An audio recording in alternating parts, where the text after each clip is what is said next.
Khalid Ibrahim nafi dipecat PKR. Pusat sembelihan ayam halal di setiap daerah. Israel Hamas setuju genjatan senjata 72 jam.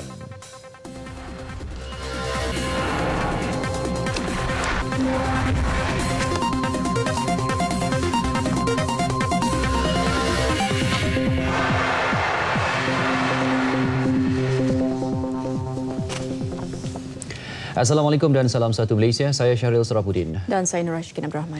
Menteri Besar Selangor Tan Sri Khalid Ibrahim diberikan surat tunjuk sebab kerana mengingkari keputusan PKR untuk melantik Menteri Besar Selangor yang baru. Menurut Pengerusi Lembaga Disiplin PKR, Datuk Tan Ki Kuang, perkara itu dibincangkan dalam mesyuarat khas Biro Politik pada 3 Ogos.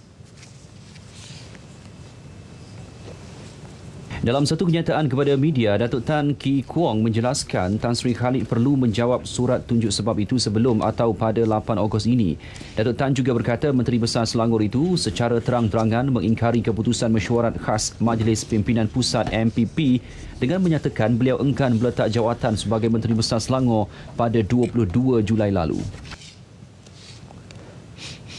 Dalam pada itu, Tan Sri Khalid Ibrahim menafikan beliau ada menerima surat pemecatan daripada PKR. Tegas Tan Sri Khalid, sehingga kini beliau masih ahli PKR.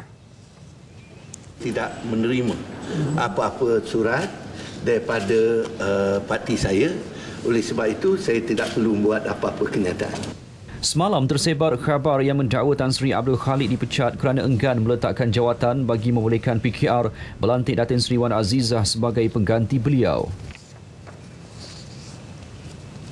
Operasi mencari serpihan pesawat MH17 dan cebisan mayat akan diperluas lagi esok di lokasi Nahas. Ia akan dibantu pasukan keselamatan antarabangsa yang baru menggantikan pasukan sedia ada. Kami hubungi Menteri Dalam Negeri Datuk Seri Dr. Ahmad Zahid Hamidi yang berada di Ukraine ketika ini untuk memberikan penjelasan lanjut. Beliau juga bertemu rakan sejawatan dari Ukraine petang tadi waktu tempatan.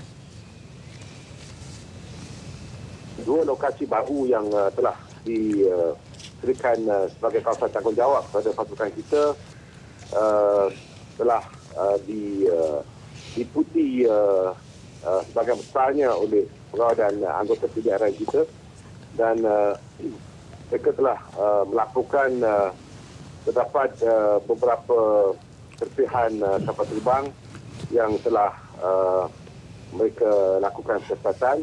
Pada besok hari kita jangkakan apabila pihak Australia dan pihak negara Belanda menggantikan anggota lain untuk menyertai pasukan kita, dan kita bersama-sama untuk memperluaskan seluruh kawasan liputan yang saya nyatakan semalam, kira-kira 20 km radius.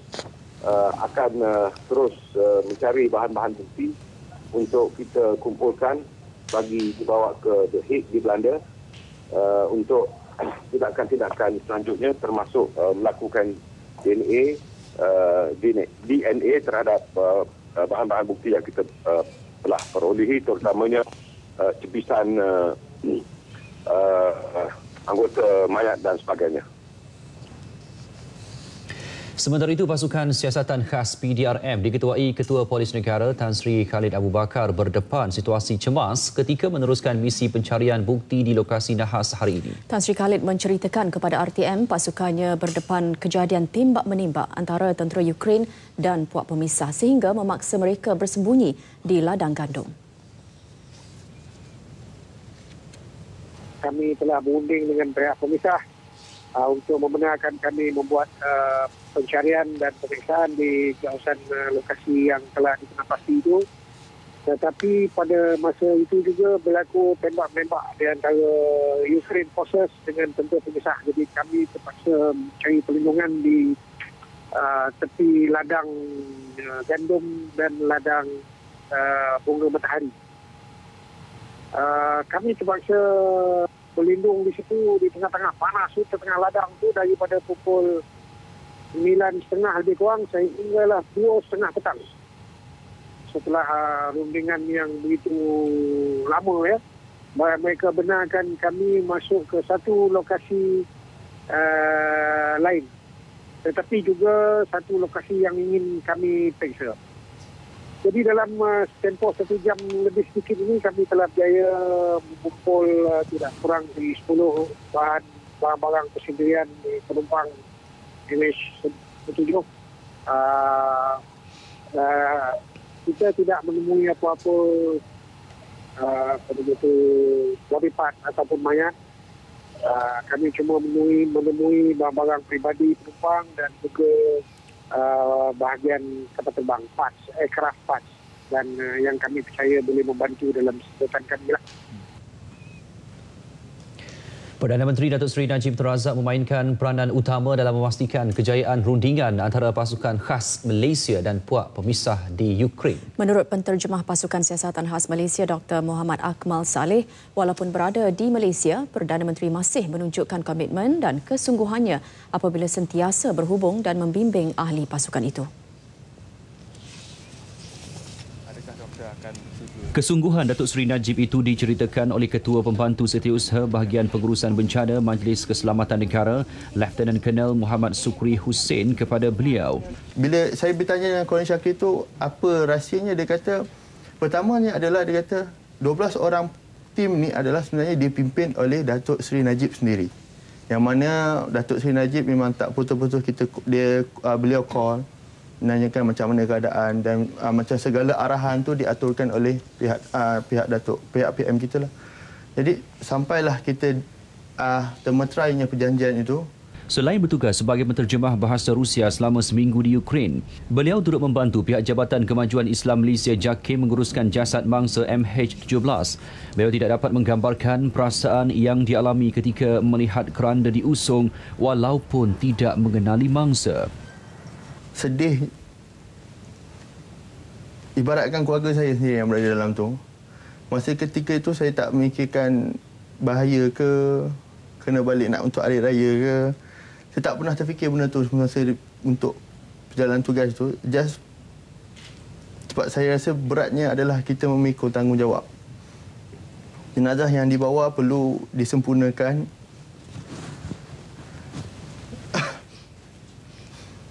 Memang saya tak boleh nak dengan keadaan yang amat menyedihkan lah bagi saya. Beliau berkongsi pengalaman tersebut ketika menjadi tetamu Selamat Pagi 1 Malaysia di Angkasa Puri. Walaupun berdepan pelbagai cabaran di Ukraine, beliau bersedia kembali ke sana pada bila-bila masa dan menawarkan perkhidmatan jika diperlukan. Majlis Penasihat Pendidikan Kebangsaan MPPK sesi 2014-2016 diperkukuh dengan pertambahan 2 lagi ahli bagi membolehkannya membantu meningkatkan mutu pendidikan negara dari peringkat prasekolah hingga ke pengajian tinggi. Sebelum ini, MPPK dianggotai 9 tokoh dari pelbagai bidang dan hanya memberi tumpuan kepada pendidikan prasekolah hingga peringkat sekolah menengah. Menurut Timbalan Perdana Menteri Tan Sri Muhyiddin Yassin, MPPK mempunyai tugas besar dalam pembangunan pendidikan negara seiring dengan peruntukan keuangan yang besar diberikan kepada sektor itu dalam setiap belanjawan negara. Justru setiap usul yang dilontarkan anggota MPPK perlu diberi perhatian serius dan dilaksanakan.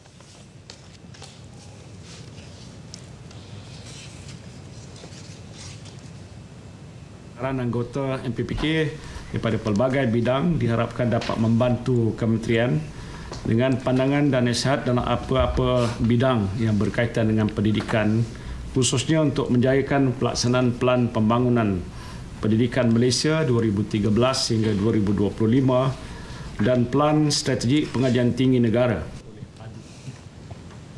Tan Sri Muhyiddin selaku Menteri Pendidikan berucap demikian pada majlis penyerahan watikah pelantikan kepada 11 anggota baharu MPKK di Putrajaya. MPKK sesi 2014-2016 dipengerusikan bekas Ketua Pengarah Pelajaran Tan Sri Dr. Abdul Rahman Arsyad. Anggota lain termasuk Tan Sri Profesor Dr. Zakri Abdul Hamid, selaku Timbalan Pengerusi Tan Sri Napsia Omar, Senator Datuk Dr. Ashraf Wajdi Dusuki, Profesor Datuk Dr. Teo Kok Siong dan Datuk Dr. Denison Jayasuriya.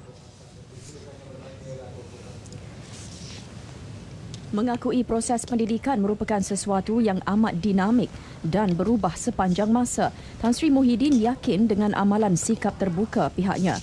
Dinyatakan pihak kementerian telah membuat semakan semula terhadap Pelan Strategik Pengajian Tinggi Negara PSPTN yang bakal dinamakan semula sebagai Pelan Pembangunan Pendidikan Malaysia Pengajian Tinggi 2015-2025 yang dijangka bakal dilancarkan hujung tahun ini. Dalam majlis sama, penghargaan disuarakan kepada anggota MPPK sebelum ini yang dipengerusikan Tan Sri Dr. Wan Muhammad Zahid Muhammad Nordin yang disifatkan amat besar sumbangannya apabila mengemukakan memorandum untuk mengkaji semula sistem pendidikan negara dan menubuhkan jawatan kuasa mengkaji sistem pendidikan kebangsaan yang menghasilkan PPPM. Kementerian Pendidikan yakin Perkhidmatan Global Pendidikan Malaysia EMGS yang menyaring kemasukan pelajar luar negara mampu mengawal penularan penyakit virus Ebola EVD di negara ini. Jelas Menteri Pendidikan kedua Datuk Seri Idris Jusuf, pelaksanaan EMGS sejak tahun lalu mewajibkan pelajar luar negara yang ingin melanjutkan pengajian di negara ini melalui 2 saringan kesihatan. Menurut Datuk Seri Idris, saringan pertama perlu dibuat semasa pelajar berkenaan membuat permohonan untuk melanjutkan pengajian ke negara ini. Saringan kedua pula dilakukan sebaik sahaja mereka diterima masuk ke pusat pengajian. Juga mereka mendapat tapisan pemeriksaan kesihatan yang lebih ketat. Dengan ini kita harap perkara itu tidak akan berlaku dan kita akan terus memastikan agar penyakit-penyakit ini sebab tapisan itu dibuat tidak akan tidak dapat masuk dan tidak dapat merebak di dalam negara kita.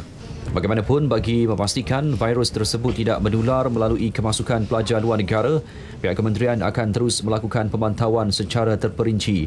Datuk Seri Idris ditemui pada Majlis Hari Raya dan penyampaian hadiah penulisan esei Hari Guru 2014 di Putrajaya. Mengenai perkembangan berkaitan, langkah pihak kementerian memperkenalkan kad identiti bagi pelajar antarabangsa bermula 1 Julai lalu juga telah membendung mereka daripada melanggar undang-undang di negara ini.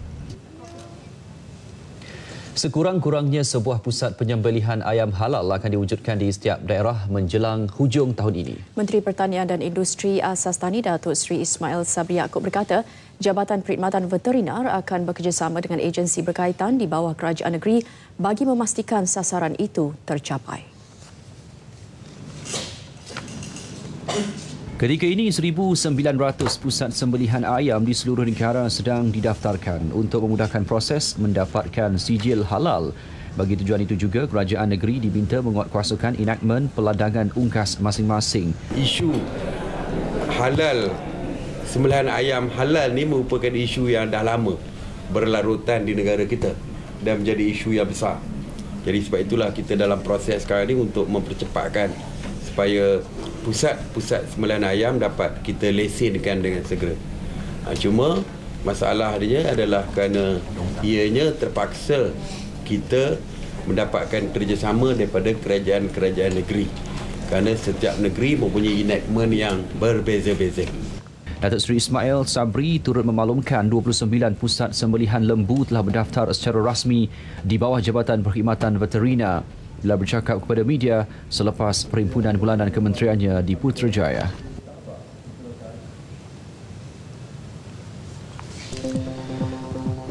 Tujuh kenderaan termasuk 3 kereta mewah musnah dalam kebakaran. Laporannya kami bawakan seketika nanti.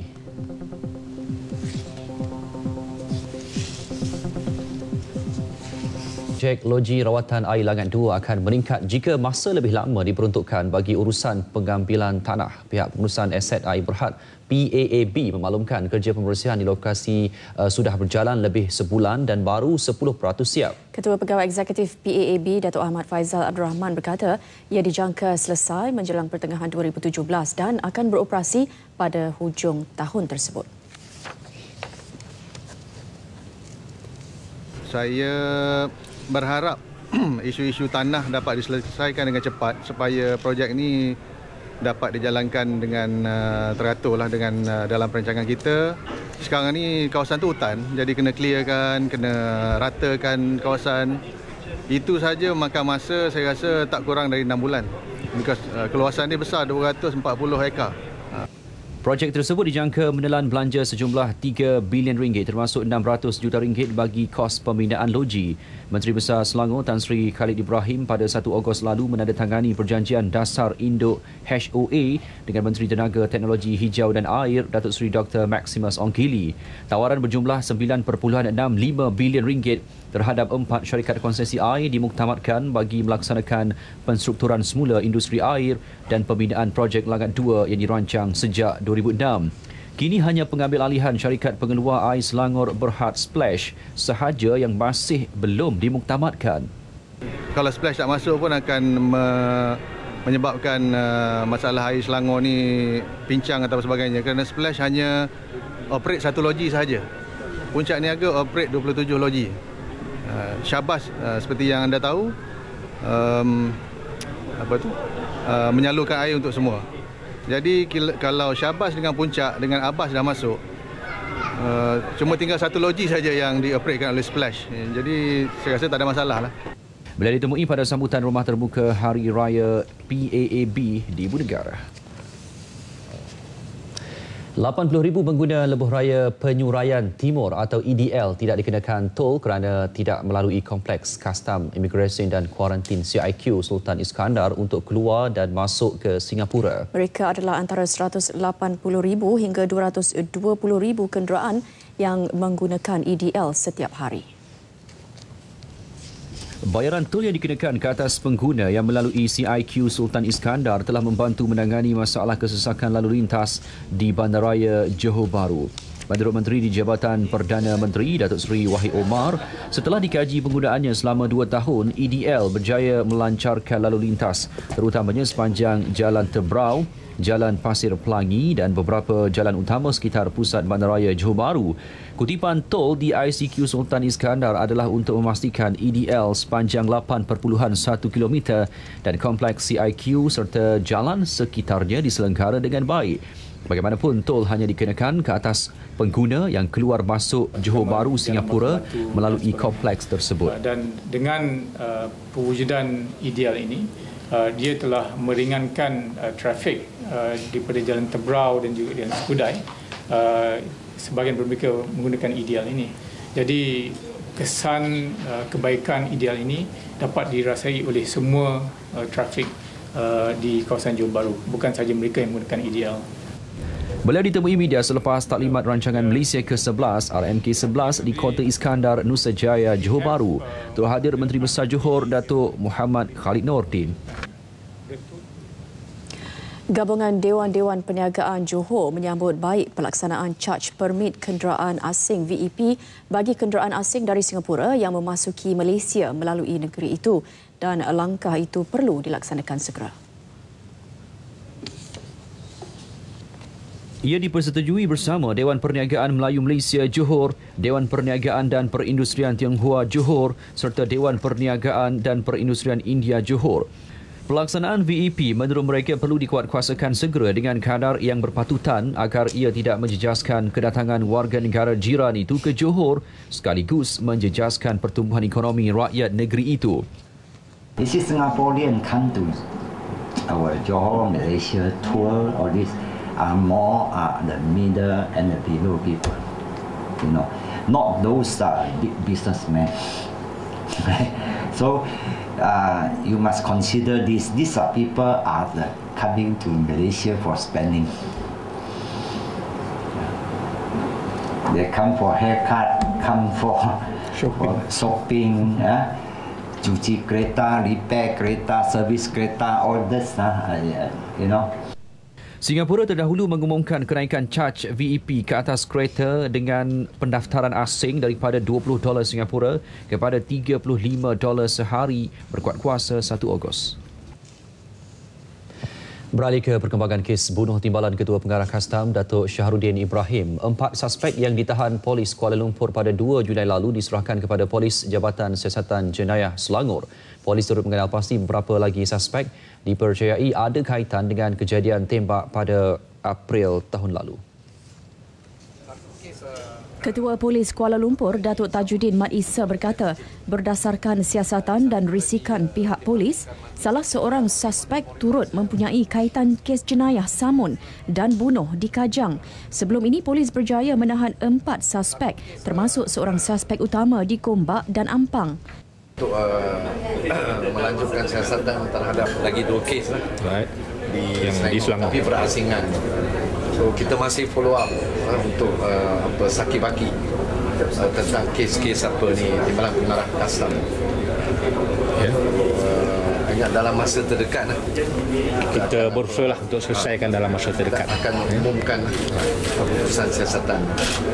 Kedua-duanya ditemui media selepas majlis pemakaian pangkat Pegawai Kanan Polis Kontingen Kuala Lumpur di Ibu Negara. 1.129 juta ringgit itu jumlah anggaran kerugian akibat kebakaran di Kuala Lumpur dalam tempoh seminggu sebelum dan selepas Aidilfitri, paling rendah berbanding tahun lalu dan 2012. Dan dalam tempoh 2 minggu yang bermula 21 Julai hingga 4 Ogos itu, hanya 73 panggilan kebakaran diterima melibatkan 53 kes kebakaran bangunan dan 20 kes kebakaran beluka. Dalam tempoh sama, anggaran kerugian yang dicatatkan pula sebanyak RM1,129,010 dan daripada jumlah berkenaan RM777,220 berjaya diselamatkan. Berbanding tahun sebelumnya, kerugian dicatatkan mencecah lebih RM15 juta dalam tempoh sama. Tiada kematian dicatatkan, hanya kecederaan melibatkan 1 mangsa. Menurut Pengarah Jabatan Bomba dan Penyelamat Kuala Lumpur, Khairuddin Rahman, penurunan kes berkenaan secara langsung mencerminkan tahap kesedaran penduduk ibu kota yang semakin meningkat dalam waspada kebakaran. Selamat. Kita melihat dari bandingan tahun 2012, 2013 dan 2014. Ialah satu penurunan yang cukup positif yang mana sekiranya benda ini kita laksanakan pada musim-musim perayaan dan kita gandakan usaha-usaha kita, kebangkalian berlakunya kebakaran melibatkan harta dan nyawa dapat kita kurangkan. Sebab usaha-usaha yang telah kita buat ini bukan usaha-usaha kosong. Sama kali usaha dari Jabatan Bomba, usaha pihak komuniti, kepimpinan setempat komuniti tersebut dan juga pihak media telah banyak membantulah pertama kali di Kuala Lumpur ini. Pada masa sama, kempen bomba komuniti yang sering kali diadakan sebelum ini turut mendapat sambutan hingga tertubuhnya 35 pasukan bomba komuniti di seluruh Kuala Lumpur. Keberkesanan pasukan berkenaan dibuktikan apabila terdapat beberapa kes kebakaran di kawasan kediaman berjaya dikawal bomba komuniti sebelum ketibaan pasukan bomba. 7 kenderaan termasuk 3 kereta mewah yang telah siap dibaiki di sebuah bengkel dekat Jalan Perlis, Georgetown, Pulau Pinang hangus terbakar awal pagi tadi. Kesemua kenderaan terbabit tidak dapat diselamatkan berikutan api marak dengan cepat. Kejadian berlaku pada pukul 2.45 pagi dengan api bermula dari arah depan bengkel. Komandan Operasi Kanan Balai Bomba dan Penyelamat Jalan Perak, Azrin Nur Ahmad berkata kebakaran telah memusnahkan hampir 70% bengkel berkenaan. Pihaknya menerima panggilan pukul 2.51 pagi dan 3 jentera bomba beserta 20 anggota dikerah ke lokasi bagi memadamkan kebakaran itu. Api berjaya dikawal 15 minit kemudian. Menurut saksi pertama, beliau nampak satu kebakaran yang daripada luar bengkel dan terus merebak ke dalam bengkel. Punca-punca kebakaran masih dalam siasatan lagi lah. Masa bomba sampai tu macam mana? Masa bomba sampai tu nampak api telah marak melibatkan tempat gecat kenderaan dan juga beberapa buah kenderaan. Memang kuat api kan? Memang kuat. Memang ada bunyi letupan kecil lah. Jumlah kerugian dianggarkan melebihi RM500,000 dan punca kebakaran masih dalam siasatan. Sementara itu, sebuah kereta terbakar di lorong Ehsan Seksyen 30 Kota Kemuning, Shah Alam petang tadi. Penduduk cuba memadamkan kebakaran itu selepas 5 minit berlaku dengan menggunakan alat pemadam api tetapi gagal. Pasukan bomba Shah Alam dikejarkan ke tempat kejadian sebaik dimaklumkan dan tiba 10 minit kemudian. Api merebak dengan cepat dan tidak dapat dikawal. Siasatan masih dijalankan bagi mengenal pasti punca kejadian. Seorang pelajar sekolah pondok maut selepas motosikal yang dinaikinya terlibat dalam satu kemalangan di Jalan Petaling, Bukit Jong, Kuala Terengganu. Insiden berlaku pada pukul 11.20 pagi tadi membabitkan 3 kenderaan. Akibatnya pelajar berusia 13 tahun diseret sejauh 15 meter.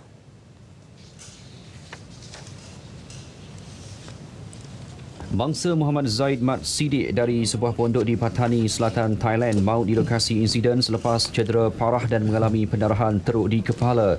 Ketua Jabatan Ketenteraman Awam dan Trafik, Superintendent alias Hashim yang dihubungi mengesahkan insiden.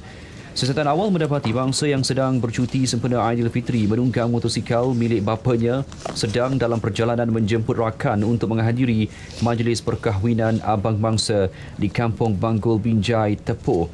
Bangsa kemudian dipercayai gagal mengawal motosikal lalu merempuh bahagian belakang sebuah pacuan 4 roda yang keluar secara mengejut sebelum terjatuh. Bangsa kemudian dirempuh dari arah belakang dan diseret sejauh 15 meter oleh sebuah kereta dipandu seorang lelaki berusia 40-an. Muhammad Zaid yang maut di lokasi dibawa ke bilik mayat Hospital Sultanah Nur Zahirah Kuala Terengganu sebelum dituntut ahli keluarga.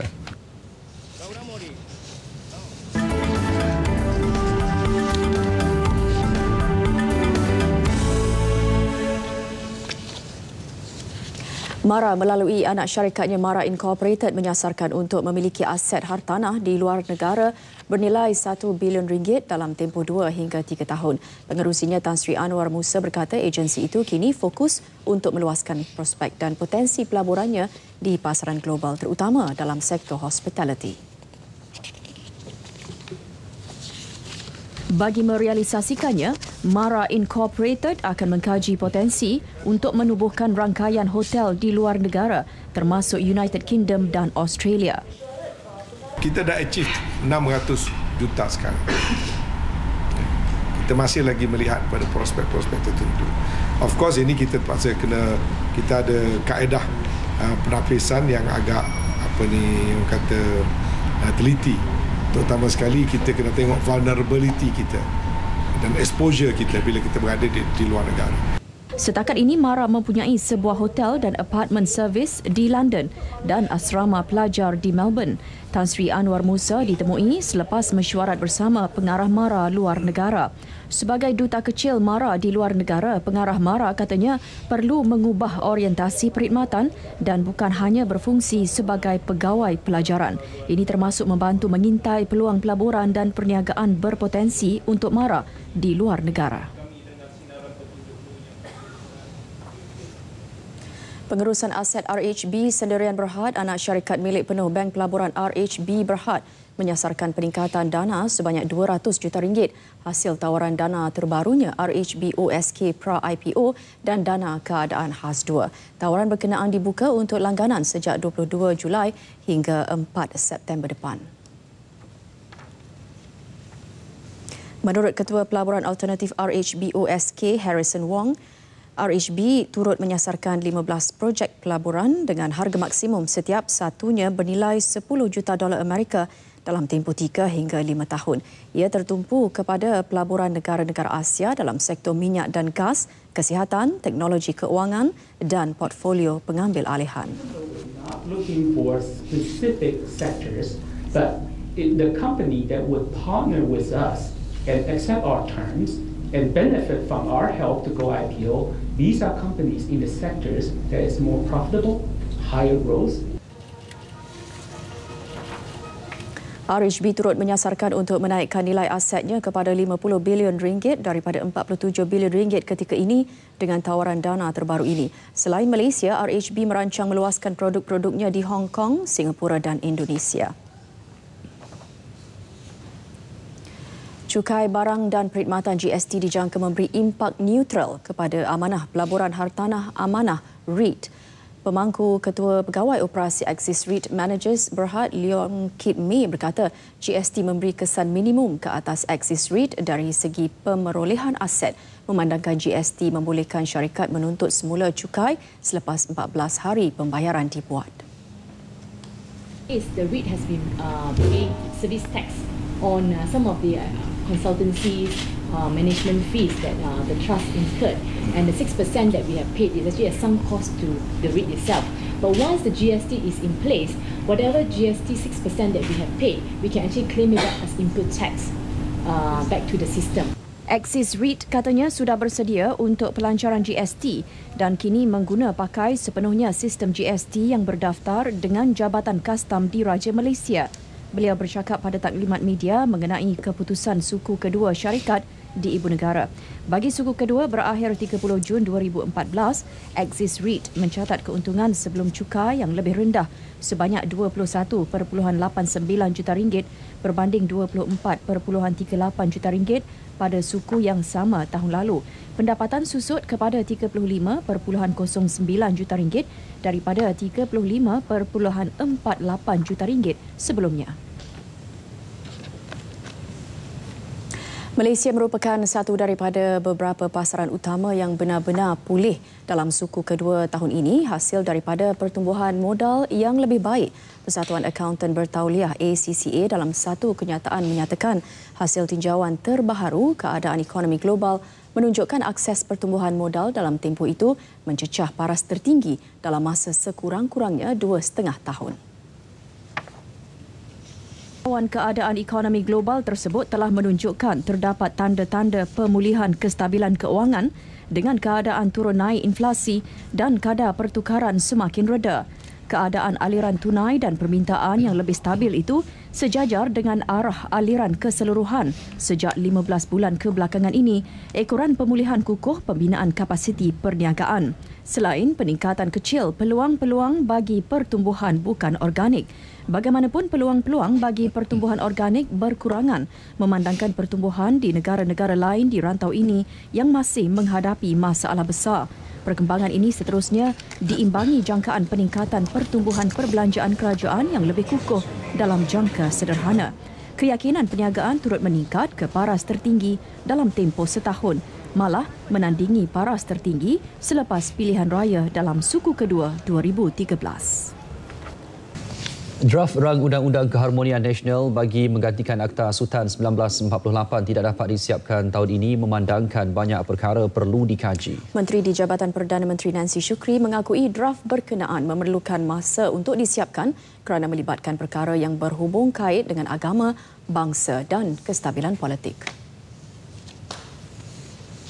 Kita lihat dari segi kes-kes yang didakwa melalui sosial media, itu pun boleh dianggap, kalau kita lihat dari segi keharmonian lah, boleh ada unsur-unsur keharmonian, tetapi sama ada ianya sesuai atau tidak untuk dimasukkan dalam rang undang-undang harmoni, itu perlu dikajikan lagi. Sebenarnya pihak pejabat peguam negara memang sudah mengkaji, sedang mengkaji dan sudah mengkaji dan masih lagi menerima input-input daripada pihak-pihak yang tertentu dan bekerjasama dengan Jabatan Perpaduan Negara untuk melahirkan sebuah rang undang-undang yang komprehensif. Beliau sebelum itu menghadiri majlis jamuan makan malam Silaturrahim sempena Aidilfitri Anjuran Persatuan Melayu Pulau Pinang Pemenang. Turut hadir yang di-Pertua Negeri Tun Abdul Rahman Abbas dan Presiden Pemenang Tan Sri Muhammad Yusof Latif.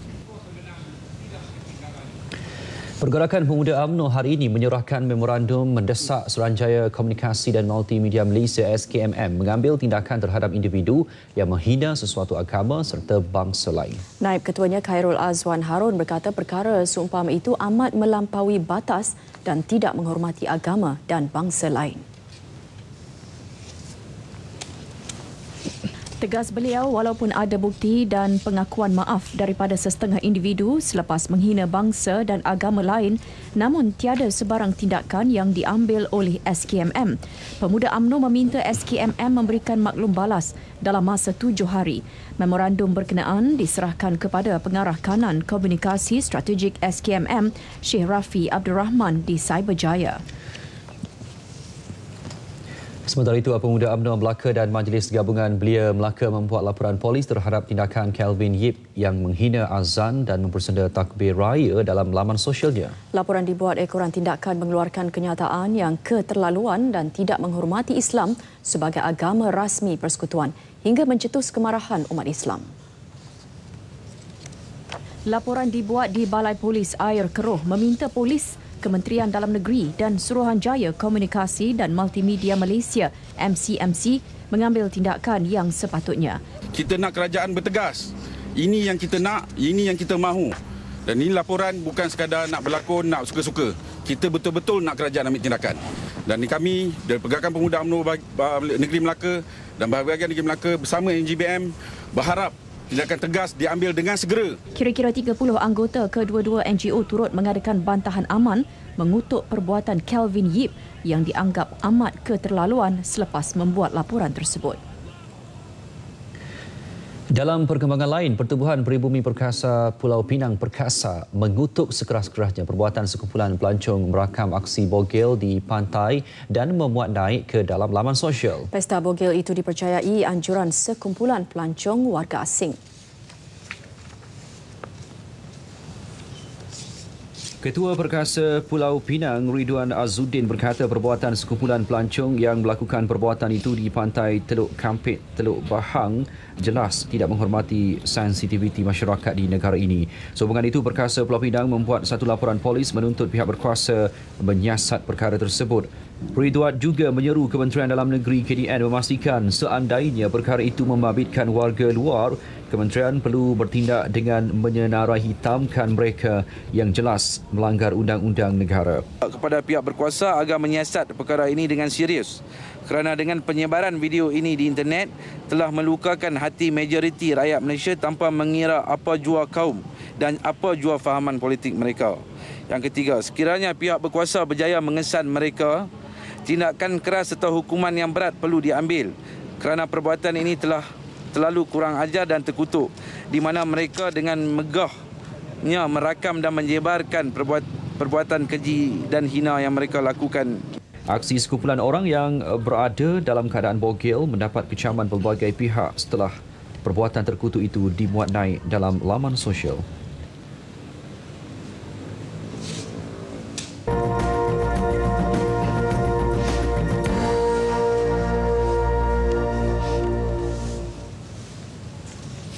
Malaysia layak untuk menduduki kerusi tidak tetap Majlis Keselamatan Bangsa-Bangsa Bersatu UNSC berdasarkan kekukuhan prinsipnya dalam membantu Palestin dan negara-negara lain yang ditindas. Menurut Duta Palestin di Malaysia, Dr. Anwar Al-Agha, dalam kedudukan berkenaan, Malaysia dapat membantu menggesa negara-negara antarabangsa membantu rakyat Palestin.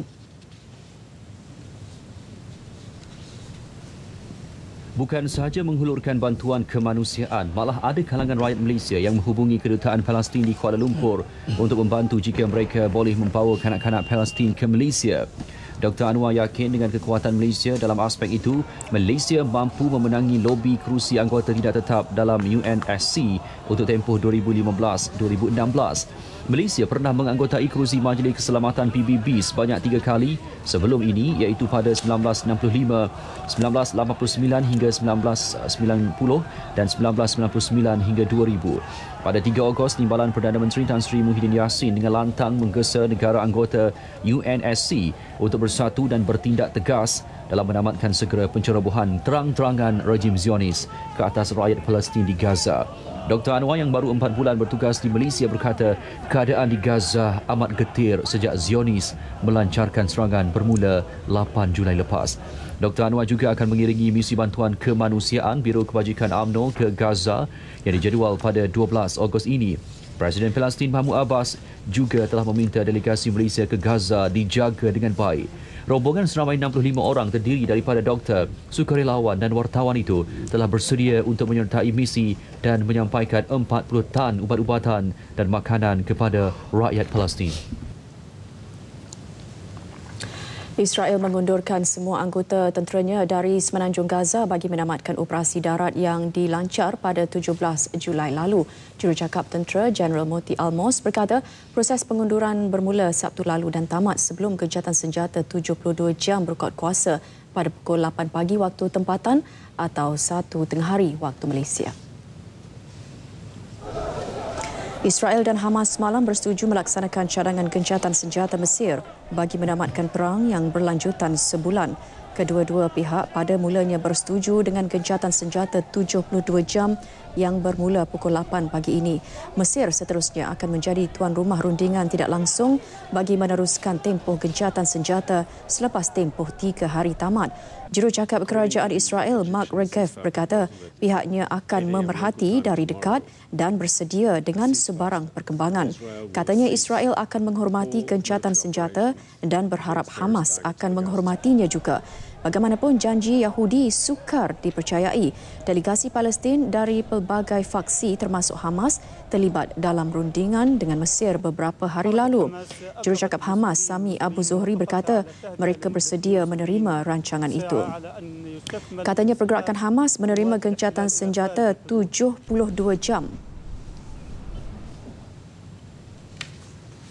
Sejumlah 40 tan bekalan ubat-ubatan akan dihantar dalam 3 peringkat ke Gaza dalam misi kemanusiaan Kelab Putera 1 Malaysia dengan kerjasama Biro Kebajikan UMNO bermula esok. Kumpulan pertama seramai 7 orang akan berangkat ke Mesir malam esok membawa bekalan ubatan dan membuat analisis awal. Kumpulan pertama yang diketuai oleh Timbalan Presiden Kelab Putera 1 Malaysia, Datuk Muhammad Farid Hassan akan membuat persediaan dan analisis awal bagi menentukan keadaan sepanjang perjalanan dan sewaktu di Gaza. Perbincangan dengan Kedutaan Malaysia di Mesir turut dijalankan bagi mendapatkan tempat untuk menyimpan bekalan ubatan termasuk menyediakan khemah khas di sempadan Palestin dan Mesir. Border Rafah ni sebelah Palestin. Sempadan Palestin dan Egypt untuk didirikan kemah Malaysia di sana, di mana di sana kita boleh terima semua NGO yang datang daripada Malaysia.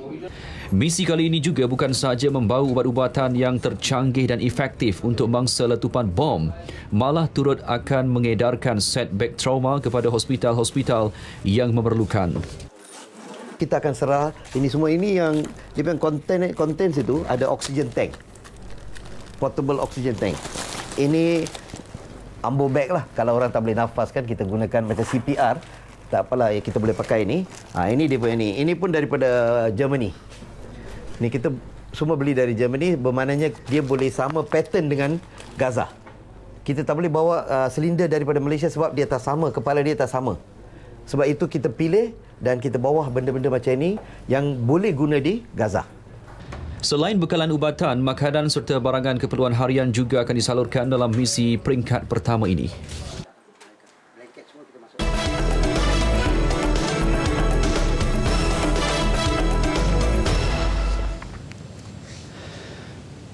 Ketua Jurulatih Skuad Hoki Negara Muhammad Dharma Raj Abdullah tidak merasakan sebarang tekanan susulan masa depannya yang akan diputuskan oleh Konfederasi Hoki Malaysia KHM. Statusnya mula menjadi persoalan apabila pasukan hoki lelaki negara sekadar menamatkan saingan di tempat ke-7. KHM turut menganggap kekalahan kepada Trinidad dan Tobago adalah memalukan.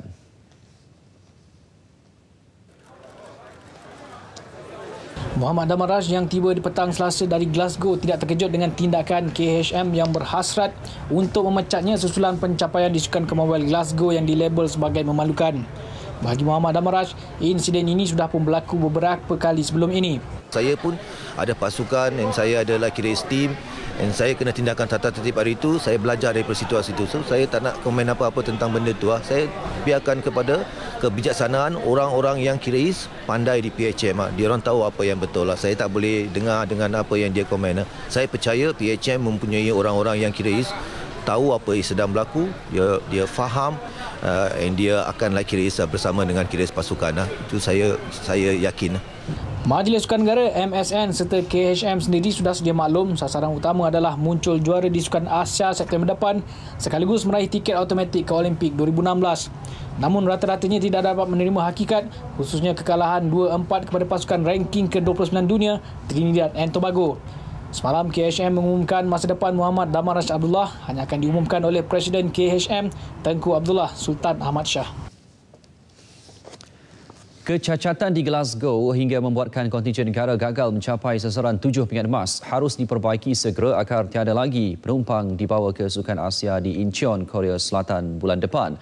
Biarpun berpuas hati dengan pencapaian keseluruhan atlet bertanding, Ketua Pengarah Majlis Sukan Negara Datuk Seri Zulkifli Embong mahu Persatuan Sukan terbabit meneliti setiap kelemahan bagi mengelak kesilapan serupa daripada berulang.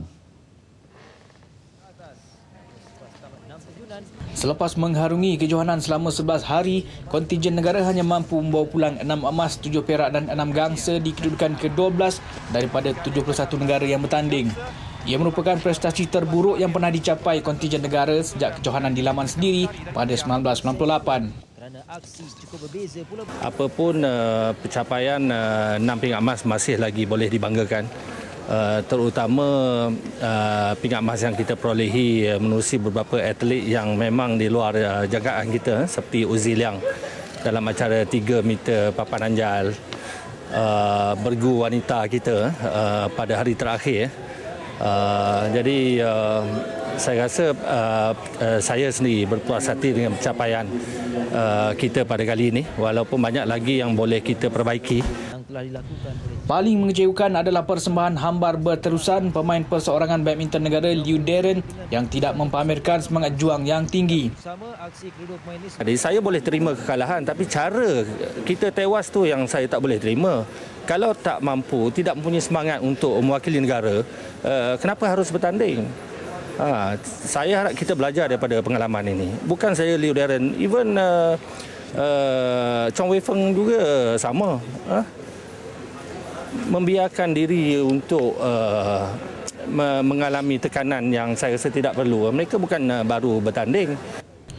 Justeru, pada Sukan Asia yang akan bermula pada 18 September hingga 27 Oktober depan, pihaknya dan jawatan kuasa pemilihan akan melihat semula pemilihan atlet serta jenis sukan yang mampu menghasilkan pingat. Datuk Seri Zulkifli ditemui di KLIA Sepang sejurus tiba dari Glasgow, Scotland awal pagi tadi. Saingan Piala Suzuki Konfederasi Bola Sepak Asia AFF 2014 menyaksikan Malaysia berdepan laluan sukar apabila diletakkan satu kumpulan dengan juara bertahan Singapura.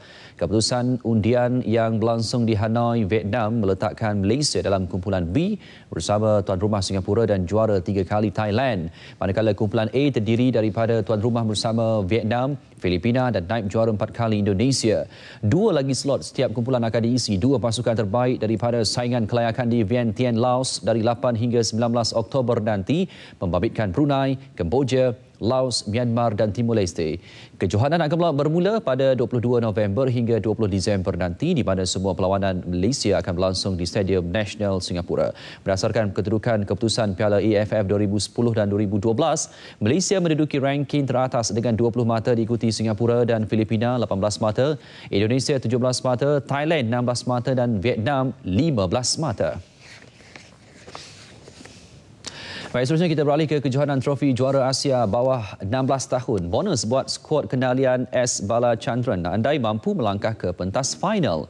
Pasukan Harimau Muda bawah kini dalam persiapan menghadapi saingan separuh akhir kejohanan bola sepak Asia AFC bawah 16 tahun di Thailand bulan depan. Skuad bimbingan S. Balachandran kini berada dalam prestasi terbaik menjelang pertemuan dengan juara bertahan Chonburi FC 9 Ogos ini. Menamatkan kempen di tempat kedua kumpulan A, Balachandran mahu anak buahnya memanfaatkan peluang yang ada untuk membawa bekalan selesa ke tempat lawan 18 Ogos depan.